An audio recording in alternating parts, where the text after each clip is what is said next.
लाहौर का एक बड़ा स्कूल, बड़ा नाम, लेकिन वहाँ पर बच्चे गैर महफूज। बहुत से अलाउंस उनको देने के बावजूद बच्चों को तहफ़्फ़ुज़ नहीं दे सके। ब्लैकआउट एक इन बच्चों ने एक ख़तरनाक खेल बनाया हुआ है जिसके अंदर ये बच्चों को चोक करते और देखते कि कोई कितनी देर अपना सांस रोक सकता है।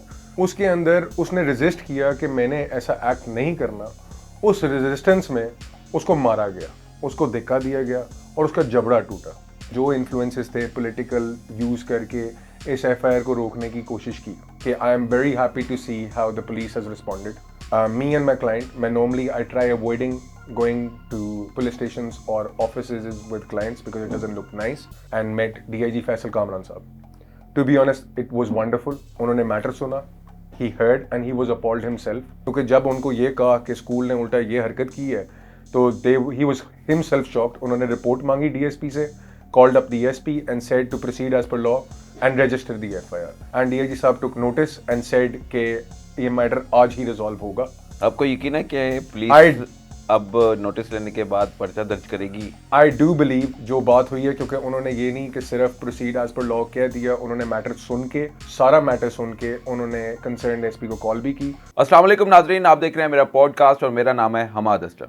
लाहौर का एक बड़ा स्कूल, बड़ा नाम, लेकिन वहाँ पर बच्चे गैर महफूज। स्कूल मैनेजमेंट का जो बिहेवियर है, जो रवैया है, वो जो बच्चे के बाप ने बताया उस पर मैं यकीनन हैरत में मुब्तला हो गया हूँ कि आखिर इतनी ज़्यादा फ़ीस और सिक्योरिटी फ़ीस, बहुत से अलाउंस उनको देने के बावजूद बच्चों को तहफ़्फ़ुज़ नहीं दे सके। बच्चे के वालिद के काउंसल मेरे साथ मौजूद हैं। मोहम्मद बिलाल चौधरी बैरिस्टर हैं और इनसे बात करेंगे। अस्सलाम वालेकुम सर, कैसे हैं? खैरियत से?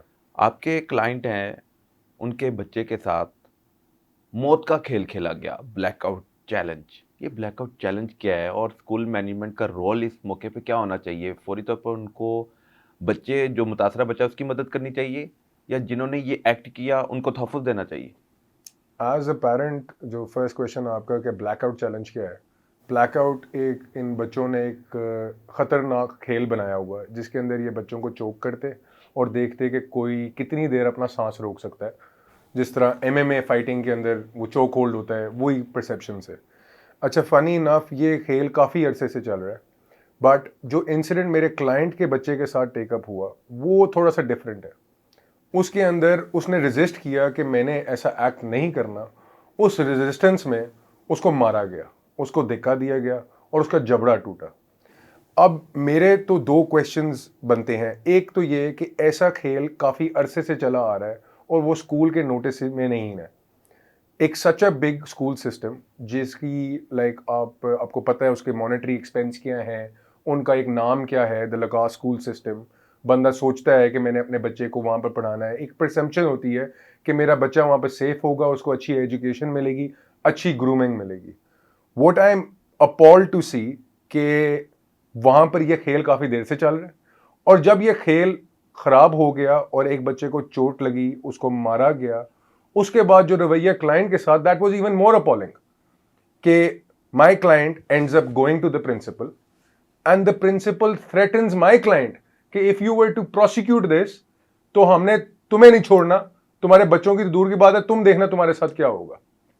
अब इसके अंदर उन्होंने अपनी हरकत करके भी दिखा दी। जब ये मामला प्रोसिक्यूट करने की तरफ मेरा क्लाइंट गया, पहले तो उन्होंने अपने जो इन्फ्लुएंसेस थे पॉलिटिकल यूज करके इस एफआईआर को रोकने की कोशिश की। एंड इन दैट ड्यूरेशन एक इन्होंने और काम किया कि मेरी क्लाइंट की 2 और बच्चियां उसी स्कूल में पढ़ी हैं जिनका इस वकूए से कोई तल्लक नहीं है। उन्होंने विदाउट एनी रीजन उनको निकाल दिया, ये कह के हम विड्रॉ कर रहे हैं क्योंकि जो मामला चल रहा है। दिस इज वेरी अपॉलिंग कि ऐसा स्कूल सिस्टम ऐसी हरकत कर रहा है and it's quite disappointing actually, because I wouldn't want कि अगर मेरे बच्चों का एडमिशन कराना हो, I wouldn't send my kids there after looking at this. Like it's truly disappointing. One last thing I would actually want to add, Bhai, is till now it's been 18th March से ये occurrence हुआ है। Now in this time हमारी FIR register नहीं हुई और वो सिर्फ एक वजह से नहीं हुई क्योंकि पॉलिटिकल प्रेशर था।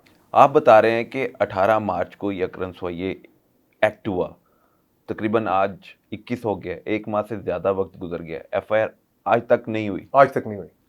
आज आपको पुलिस की तरफ से कोई पॉजिटिव रिस्पॉन्स मिला है? आज today is the first day कि I am very happy to see how the police has responded.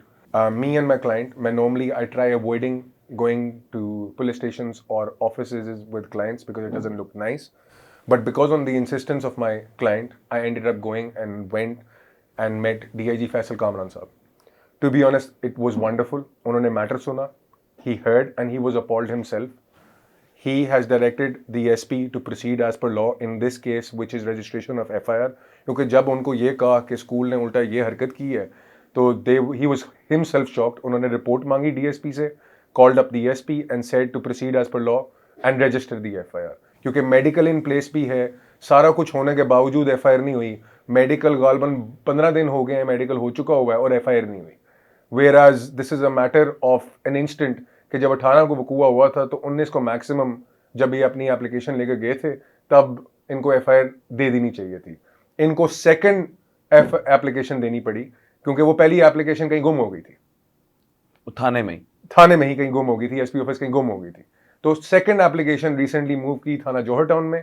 उसकी एप्लीकेशन और डायरी नंबर आज DIG साहब को पेश किया और उनको सूरत हाल बनाई एंड DIG साहब टुक नोटिस एंड सेड कि ये मैटर आज ही रिजॉल्व होगा. आपको यकीन है कि पुलिस अब नोटिस लेने के बाद पर्चा दर्ज करेगी? आई डू बिलीव जो बात हुई है, क्योंकि उन्होंने ये नहीं कि सिर्फ प्रोसीड एज पर लॉ कह दिया, उन्होंने मैटर सुन के, सारा मैटर सुन के उन्होंने कंसर्न SP को कॉल भी की, उन्होंने DSP साहब को इन कॉन्फ्रेंस लिया और क्लियर इंस्ट्रक्शंस दी कि ये मैटर मेरे नोटिस में और ये हुआ है और मेडिकल भी है. Then on what grounds is the FIR delayed, therefore give the FIR. Application में क्या आपने वो लिखा है कि मैनेजमेंट का क्या कसूर है या क्या उनकी तरफ से लापरवाही हुई और उनके बच्चे का नुकसान हुआ? FIR तो ऑब्वियसली द एप्लीकेशन जो क्लाइंट के साथ इंसिडेंट हुआ वही है और वो ये है कि 3 बच्चों ने मेरे क्लाइंट के बेटे के साथ उसको मारपीट की जिसमें उसको चोट लगी. उसके बाद वो स्कूल की मैनेजमेंट के पास गया जिसमें I am not entirely sure right now. Principal Sara Ajmal, she responded with threats. Then another director apparently contacted, namely I've never met the person, Zainab Qureshi. उन्होंने फिर थ्रेटन किया, अगले दिन बुला के इनको बिठाया, इनको कहा आपने यहाँ से बाहर नहीं जाना जब तक ये मैटर रिजॉल्व नहीं होता, आप यहाँ पर स्टेटमेंट दें कि आप ये मैटर ख़त्म कर रहे हैं. इन्होंने जब स्टेटमेंट से रिफ्यूज़ किया तो उन्होंने फिर धमकियाँ दी कि आप देखें आपके साथ होता क्या है, हम भी जानते हैं सिस्टम को मैनेज करना. और उन्होंने नो डाउट सिस्टम थोड़ी देर मैनेज करके रखा, ये एविडेंट एक माह. बट आज मेरे क्लाइंट की कह लें खुशकिस्मती है कि DIG फैसल कामरान साहब ने वो मैटर सुन लिया एंड ही सॉ जो हमारी सच्चाई है and he said to proceed as per law. बिल्कुल ठीक है जी. स्कूल में जो इंसिडेंट हुआ, बच्चे के साथ खेल खेला गया और ऐसा खेल जिससे वालिदैन को अब अलर्ट हो जाना चाहिए. अलार्मिंग सिचुएशन पैदा हो चुकी है कि बच्चे अब स्कूल में गैर महफूज नहीं है और वहाँ पर ऐसा खेल खेला जा रहा है कि बच्चों की जान भी जा सकती है. बट इस केस में खुशकिस्मती ये है कि बच्चे की जान बच गई, लेकिन वो शदीद तकलीफ में मुब्तला है. और कार्रवाई के हवाले से अब अंदिया ये आया है कि फौरी तौर पर स्कूल मैनेजमेंट के अगेंस्ट FIR दर्ज की जाए और जो कानून के मुताबिक कार्रवाई बनती है वो की जाए. अब देखना यह है कि FIR के बाद पुलिस उनको गिरफ्तार कर पाएगी या उनके खिलाफ आगे कानून के मुताबिक कार्रवाई आगे बढ़ा सकेगी. ये अब आने वाला वक्त ही बताएगा. अब तक के लिए इतना ही. अल्लाह हाफ़िज़.